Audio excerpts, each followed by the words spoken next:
हनी बीस क्वेश्चन कैसा दिखता होगा?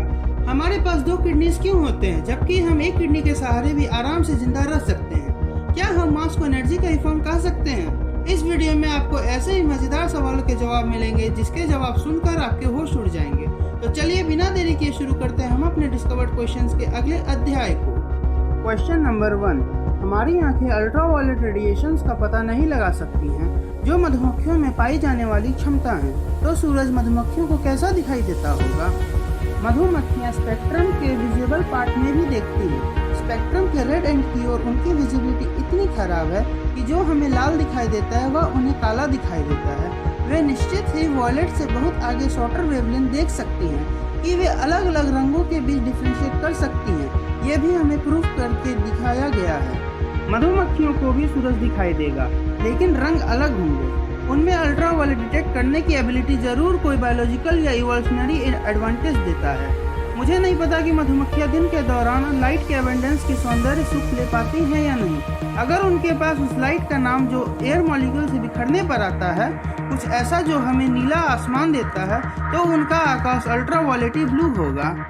और दूसरी ओर रेड लाइट की सेंसिटिविटी उन्हें ऑरेंज सनसेट या डूबते हुए सूरज का रेड ग्लो भी नहीं देखने देता होगा।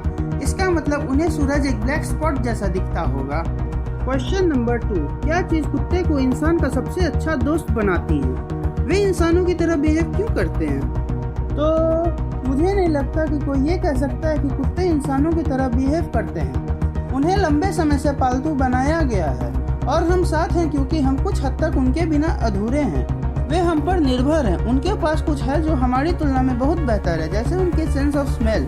वे कई जानवरों की तरह टेरिटोरियल इंस्टेंसेस में गहराई से शामिल हैं और इसलिए उन्हें अटैकर से गार्ड करने के लिए भी ट्रेन किया जा सकता है। उनका अफेक्शन अपनी प्रजाति से भी ज़्यादा हम इंसानों पर होता है या उन्हें इस तरह ट्रेन किया जाता है। हमें ये एक्सेप्ट करना होगा कि हम जिसे ट्रेनिंग कहते हैं वह हमारे पसंद के बिहेवियर के लिए रिवॉर्ड की एक सिस्टम पर बेस्ड है और इनमें हमारे लिए उपयोगी शंकाओं को तेज करना भी शामिल है। Question number 3। एनर्जी को एक फॉर्म से दूसरे फॉर्म में ट्रांसफॉर्म कर सकते हैं और मास को भी एनर्जी में न्यूक्लियर फिशन के द्वारा ट्रांसफॉर्म कर सकते हैं और सारे लिविंग फॉर्म को भी हम बंडल ऑफ एनर्जी कंसिडर कर सकते हैं। तो क्या हम मास को एनर्जी का ही फॉर्म कह सकते हैं? तो ऑफ कोर्स हाँ, हम कह सकते हैं। और आइंस्टाइन का भी वर्ल्ड फेमस फार्मूला E=mc² भी इसी थ्योरी पर बेस्ड है, जहाँ पर E का मतलब एनर्जी, M का मतलब मास और C का मतलब वेलोसिटी ऑफ लाइट है।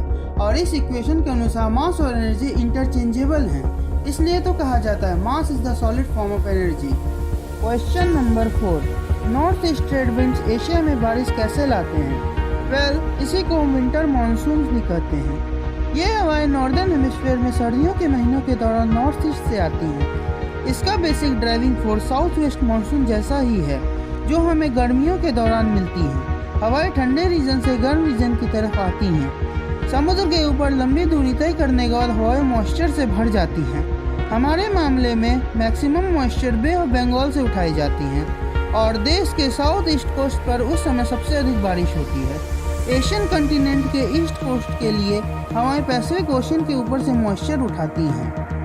Question number 5। मैंने कहीं सुना था कि अर्थ के रेडियस को हम समुद्र किनारे सनसेट को ऑब्जर्व करके माप सकते हैं। क्या ये पॉसिबल है? तो हाँ दोस्तों, ये सच है। एक सिंपल केस लेते हैं। इमेजिन कीजिए कि आप अर्थ के इक्वेटर पर लोकेटेड हैं और अभी मिड समर है। आप एग्जैक्ट टाइम नोट कर लीजिए जब सूरज आपके लिए अस्त होता है। आप अपने एक दोस्त जो आपके वेस्ट में डी डिस्टेंस पर रहता है कहते हैं कि जब सूरज उसके लिए अस्त होता है उस समय का एग्जैक्ट टाइम नोट कर ले। अगर उसके सूर्यास्त देखने में y घंटे की देरी होती है तो अर्थ का सर्कमफेरेंस C इस इक्वेशन से निकलेगा। C = 24 × D/y। इस सिंपल इक्वेशन का जस्टिफिकेशन ये है कि अगर धरती पर एक पॉइंट D डिस्टेंस y घंटे में बढ़ता है तो 24 घंटे में वो धरती के सर्कमफेरेंस के बराबर दूरी ट्रेवल करेगा। और अगर आप इक्वेटर पर नहीं हैं तो इस इक्वेशन में कुछ मॉडिफिकेशन करके आप सेम प्रिंसिपल को ही अप्लाई कर सकते हैं। Question number 6। हमारे पास दो किडनीज क्यों होती हैं जब कोई भी आदमी एक किडनी पर पूरी तरह से स्वस्थ रह सकता है? क्या ये फेलियर के मामले में स्पेयर कैपेसिटी देता है? अगर हाँ तो इवोल्यूशन ने दूसरे ऑर्गेन्स की भी एक्स्ट्रा कॉपीज क्यों नहीं बना दी? या फिर यह इवोल्यूशनरी प्रेशर फ्यूचर में एक किडनी को गायब कर देगा, या क्या एक ही समय में दोनों किडनीज का यूज़ किया जाता है? मैं इस एरिया में कोई एक्सपर्ट नहीं हूँ, लेकिन अक्सर यह पाया गया है कि स्पेयर किडनी एक अच्छा आइडिया है। मुझे लगता है कि दोनों किडनीज नॉर्मल तरीके से यूज़ किए जाते हैं, लेकिन एक किडनी से भी कोई आदमी आराम से ज़िंदा रह सकता है। इसी फैक्ट की वजह से हम जिंदा रहते भी हैं और किडनी डोनेट भी कर सकते हैं। हमारे बॉडीज़ में बहुत सारे एक्टिव स्पेयर पार्ट्स हैं, आँख, कान, हाथ, पैर, जो भी हमारे दिमाग में आता है। ये क्लियर है कि एक पैर के खोने पर जिंदा रहना पॉसिबल है, क्योंकि किसी एक ऑर्गन के खोने पर हमारे बॉडी के दूसरे ऑर्गन्स में अलग सर्वाइवल स्ट्रैटेजीज खुद इवॉल्व हो जाते हैं। जैसे अडल्ट लीवर टिश्यू के पास किसी भी इंजरी या सर्जरी के बाद रीजनरेट होने की एबिलिटी है, या 80% पेनक्रियाटिक टिश्यू को डिस्ट्रॉय होना पड़ता है जब इंसुलिन के प्रोडक्शन में हमें ड्रॉप देखने को मिलता है। 2 दिल एक अच्छा आइडिया हो सकता था, लेकिन एक दिल भी अच्छी तरह से पूरी ज़िंदगी काम करता है, बस हमें उसकी अच्छी तरह से ध्यान रखना होगा। तो ब्रेन थोड़ा प्रॉब्लमेटिक हो सकता है, हम सब शिज़ोफ्रेनिक हो जाएंगे। एक और सीरियस न्यूज़, आप सभी जानते होंगे कि बायोटेक्नोलॉजी सिंथेटिक ऑर्गन्स बनाने की तैयारी कर रहे हैं ताकि फ्यूचर में ऑर्गन ट्रांसप्लांटेशन की कोई किल्लत ना हो। फ्यूचर में क्या होगा कोई नहीं जानता है, लेकिन इतना ज़रूर पता है कि अगर हम अपने शरीर का ध्यान रखें तो वे इस तरह से डिज़ाइन है कि पूरी ज़िंदगी हमारा साथ देंगे।